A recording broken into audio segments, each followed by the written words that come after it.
qué momento se jodió el partido de fútbol peruano? Ya estoy harto de esa pregunta. Estoy harto de ver cómo un país con tantas posibilidades y oportunidades, con tantas riquezas naturales y con tanta historia, tenga que seguir viviendo en el subdesarrollo solo porque no nos creemos capaces de vivir de otra manera. Harto de que el sí se puede sea solo una frasecita hecha para un partido de fútbol y que no podamos aplicarla en nuestra vida. ¿En qué momento se jodió el Perú? ¿En qué momento se jodió el Perú? ¿En qué momento se jodió el Perú? ¿En qué momento se jodió el Perú? ¿En qué momento se jodió el Perú?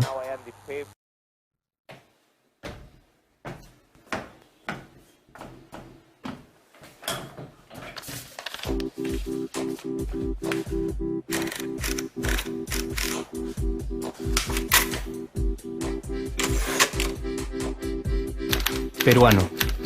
La pregunta sigue vigente hasta el día de hoy. ¿En qué momento se jodió el Perú?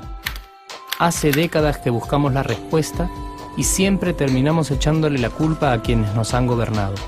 Es más fácil decir que nuestro Perú se hundió por la reforma agraria de Velasco, porque el arquitecto no le dio importancia al terrorismo, por culpa del primer gobierno de Alan y su tren cargado de inflación e inoperancia económica, por culpa del autogolpe, los Vladivideos y la corrupción en el gobierno Fujimori, por culpa de los whiskies y la hora cabana, por culpa de la mayoría de la clase política que gobernó y gobierna el Perú y que sigue viviendo en el escándalo y en la corrupción.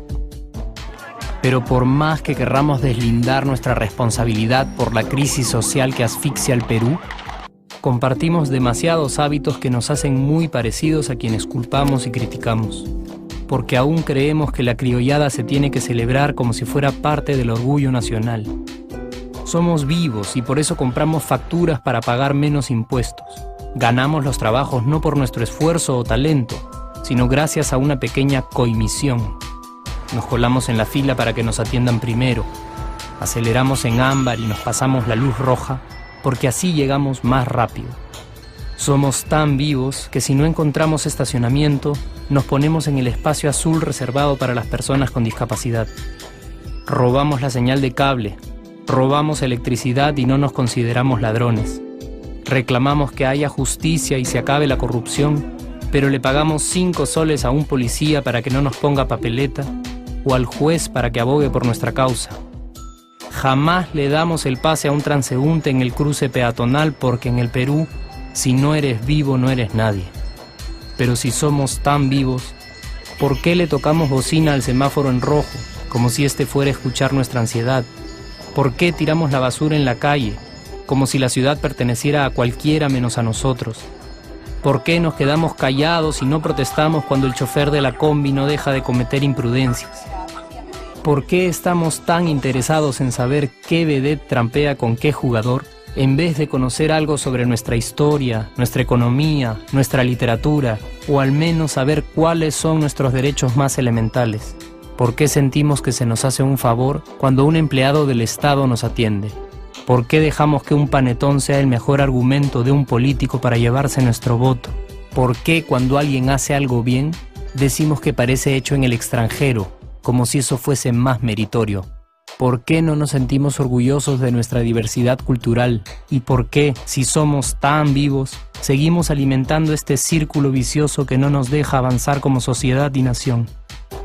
Es cierto que nuestros niveles educativos dan pena, y si queremos llegar a ser un país con posibilidades de desarrollo, se tiene que invertir en escuelas y capacitar a los maestros. Pero ¿de qué nos servirá una buena educación fuera de casa cuando dentro educamos a nuestros hijos dándoles el peor ejemplo?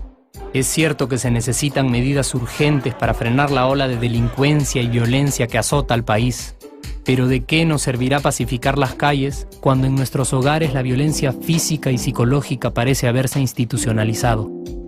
Es cierto que se necesita una verdadera reforma judicial para que en el Perú se pueda hablar de justicia, pero ¿de qué servirá lograrlo cuando la mayoría de nosotros sigue avalando la ley del más fuerte, del más rico, del más vivo? Es cierto que para reducir los conflictos sociales se requiere del diálogo, pero ¿de qué nos servirá ese diálogo si seguimos pensando que dialogar es imponer nuestras ideas y no escuchar al que piensa diferente a nosotros? Es cierto que necesitamos mejores leyes de inclusión social y muchísimos más proyectos de integración. Pero ¿de qué nos servirán estas leyes y proyectos si hasta el día de hoy la publicidad peruana define nuestros estratos socioeconómicos por el color de la piel y a nadie le parece raro? Si hasta el día de hoy seguimos avergonzándonos de nuestras diferencias o sintiéndonos superiores por estas mismas diferencias. Es cierto, es mucho más fácil echarle la culpa de absolutamente todo a nuestros gobernantes. Pero la realidad es que el Perú se hunde en exacta proporción a esa viveza que alimentamos todos día tras día. Sí, somos nosotros la materia prima con la que se hace este país. Y si no corregimos nuestros hábitos, si nuestra materia prima sigue adulterada, cualquier producto que hagamos también saldrá adulterado. Y por más logros que obtengamos en nuestra economía, en los deportes, en las artes, en nuestra cocina, por más orgullosos que nos sintamos de nuestros representantes, de nuestra historia, de nuestras maravillas o de nuestra creatividad, si no cambiamos estos hábitos, seguiremos preguntándonos ¿en qué momento se jodió el Perú? Yo ya estoy harto de esa pregunta. Estoy harto de ver cómo un país con tantas posibilidades y oportunidades, con tantas riquezas naturales y con tanta historia, tenga que seguir viviendo en el subdesarrollo solo porque no nos creemos capaces de vivir de otra manera. Estoy harto de que las desgracias de nuestros vecinos sean nuestro mejor consuelo. Harto de que el sí se puede sea solo una frasecita hecha para un partido de fútbol y que no podamos aplicarla en nuestra vida. Aunque te cueste creerlo, sí podemos. Claro que podemos.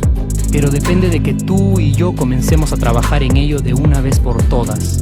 Porque la transformación del país hacia una nación desarrollada ya no está solo en cancha de los políticos o de los poderosos y no está en el terreno de los milagros.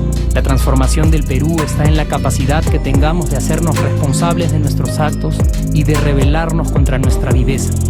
La transformación del Perú está en ti y está en mí. Está en todas nuestras organizaciones y en la posibilidad de trabajar juntos con verdadera responsabilidad social. ¿Qué pasaría si cambiamos la pregunta? Si por ejemplo ahora te pregunto, ¿en qué momento se arregló el Perú?